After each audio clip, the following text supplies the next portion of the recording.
Good afternoon, everyone. Good afternoon, sir. My name is Eileen Paninsoro. My report is all about the age of speed, glue, and technology. 1970s, Dragutin Serbic, Yugoslavia, and Tibor Kampar, Hungary, discovered that using bicycle fire referred glue to the seat rubber on the blade significantly increased the speed and span that can be produced, hence the start of the use of speed glue. Sa Dragutin Serbic from Yugoslavia at si Tibor Kampar naman from Hungary. Sila ang mga manlalaro ng table tennis na nakadiscover ng speed glue. Ang paggamit ng speed glue ay nagbibigay sa mga manlalaro ng mas malaking kontrol at kakayahang magpalipad ng bola na may mas mabilis na bilis at malakas na ikot. Dahil sa mga pagbabagong ito, nagbago na rin ang paraan ng paglalaro ng table tennis. Ang mga manlalaro ay nagsimulang magpatong ng mga rubber sa kanilang blades gamit ang speed glue para mas mapabuti ang kanilang performance. Ang pagtuklas nito ay nagdulot ng malaking pagbabago sa mundo ng table tennis. Hanggang ngayon, ginagamit pa rin ang speed glue sa paggawa ng mga modernong table tennis racket. 1970s, 1989, China was the biggest force in both men's and women's event on the international scene, bagging gold medals and multiple events at all World Championship. Noong 1970s hanggang 1989, both men's and women's ng Chinang manlalaro ay nag-uwi ng mga gold medals at sila ang the all-world championship ng table tennis. 1977, ITTF got the formal declaration of its recognition by the International Olympic Committee or IOC.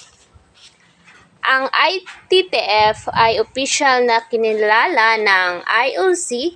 Ito ay nangangahulugan na ang ITTF na siyang nagpapatakbo ng mga kaganapan ng table tennis sa buong mundo ay kinilala ng IOC bilang pangunahing organisasyon para sa sport na ito.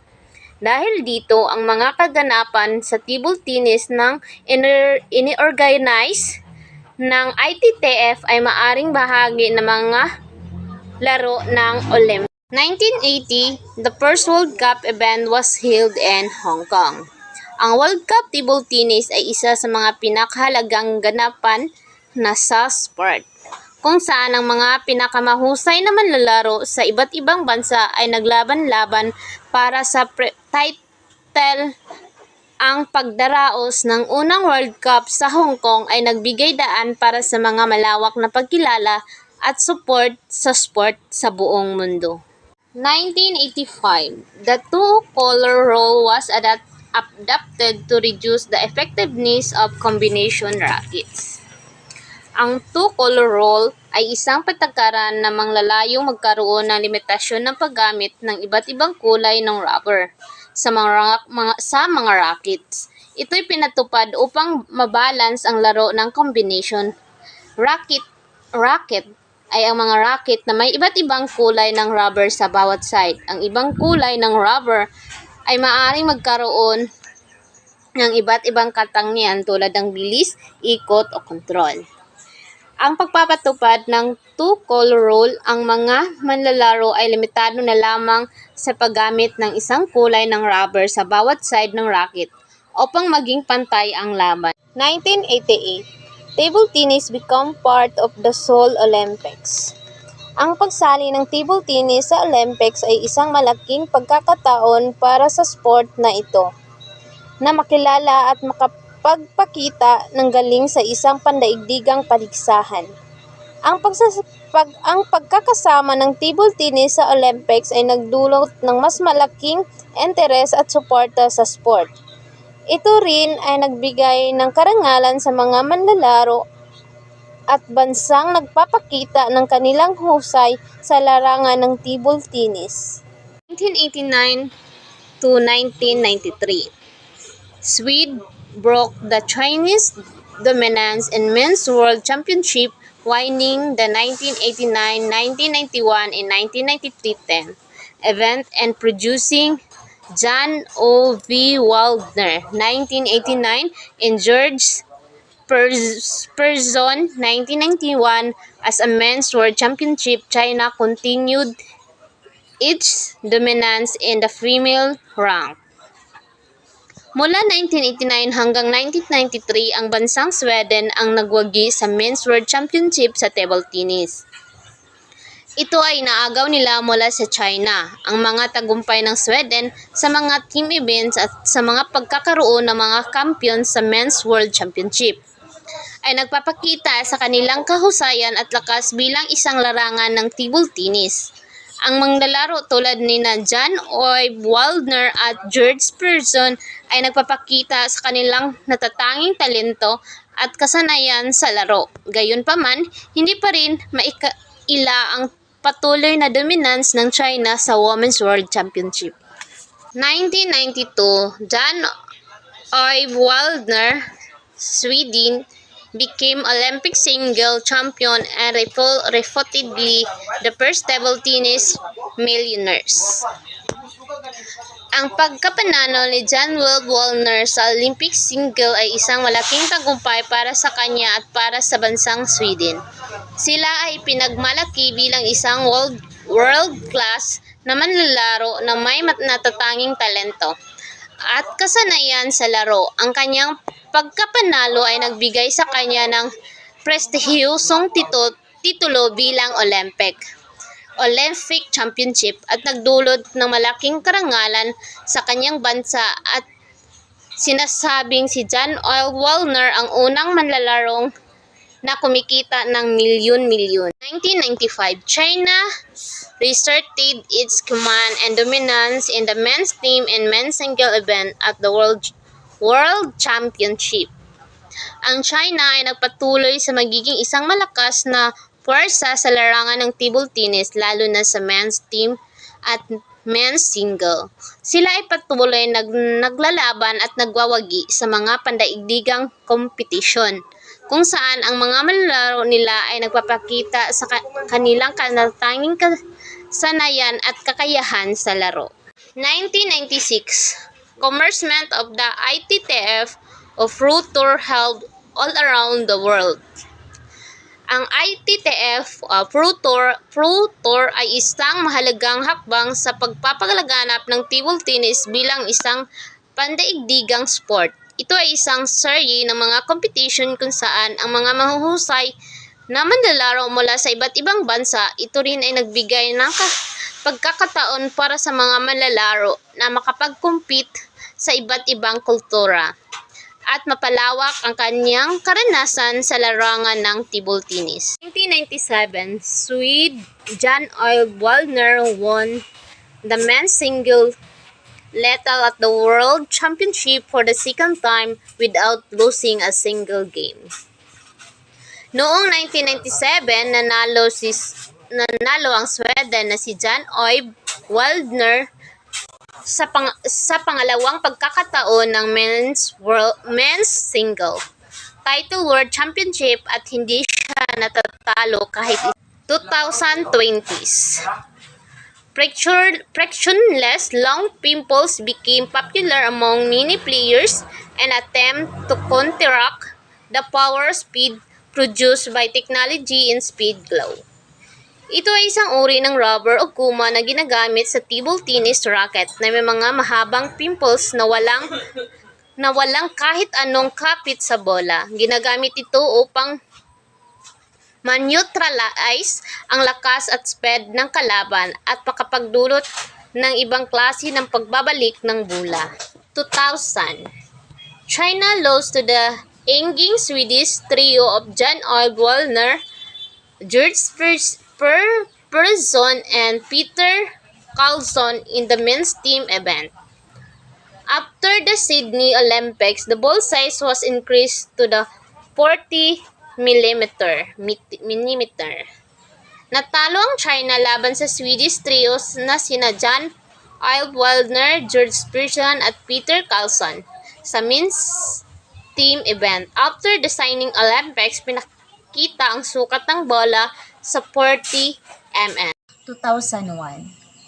The ITTF changed the scoring system, moving to 11 points games in using a best of 5 or 7 games match. World Championship was held in Osaka, Japan. Total victory for the Team China for the third time, bagging all of the 7 gold medals. Noong 2001, nagbago ang sistem ng pagbilang ng table tennis. Sa halip na 21 puntos, ginagamit na lamang ang 11 points sa bawat laro. Sa mga laban, ang pinakamahusay sa 5 o 7 laro ang magwawagi. Ang World Championship ay ginanap sa Osaka, Japan. Ang kupunan ng China ang nagwawagi sa lahat ng 7 gold medals para sa ikatlong pagkakataon. 2003, Werner Schlager, Australia, broke the Chinese dominance on the men's single World Championship title in the finals.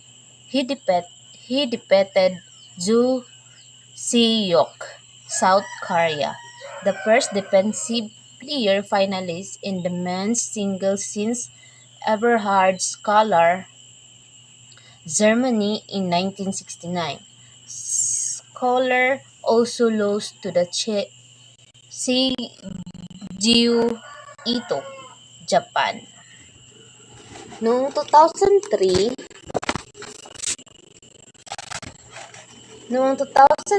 sa Werner Scholar ng Australia ang nagwawagi ng Men's Singles World Championship at pinutol ang dominance ng China na sinasabing title.